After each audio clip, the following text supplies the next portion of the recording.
महत्त्वाची बातमी येते। राज्यातील सहकारी संस्थांच्या निवडणुका पुढे ढकलण्याचा निर्णय झालाय। स्थानिक स्वराज्य संस्थांच्या निवडणुका होईपर्यंत निवडणुका पुढे ढकलण्याचा निर्णय घेतलाय।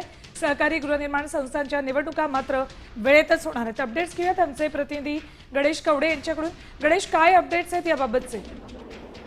नक्कीच जर बघितलं असेल तर स्थानिक स्वराज्य संस्थेच्या निवडणुका गेल्या काही वर्षांपासून रखडलेल्या पाहायला मिळत आहे। मात्र आता स्थानिक स्वराज्य संस्थेच्या निवडणुका आहेत त्या कोर्टाने देखील घेण्यासाठी सांगण्यात आलेल्या आहेत। त्यामुळे राज्यातील ज्या सहकारी संस्थांच्या निवडणुका देखील आहेत ते गेल्या काही दिवसांपासून प्रलंबित असल्याचं पाहायला मिळत आहे। मात्र आता देखील सरकारच्या वतीने जोपर्यंत स्थानिक स्वराज्य संस्थेच्या सर्व निवडणुका होत नाही तोपर्यंत या सगळ्या निवडणुका आहेत त्या पुढे ढकललेल्या पाहायला मिळतात। त्यामुळे स्थानिक स्वराज्य संस्थेच्या निवडणुकांसाठी आता वाट बघावा लागणार आहे। ठीक, धन्यवाद गणेश संपूर्ण माहितीसाठी।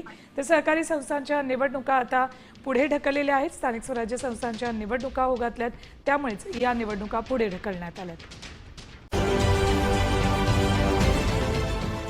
देश विदेशातील प्रत्येक घडामोडींचे लाईव्ह अपडेट मिळवण्यासाठी आता साम टीव्हीच्या सर्व सोशल मीडिया प्लॅटफॉर्मला लाईक, फॉलो आणि सबस्क्राईब करा।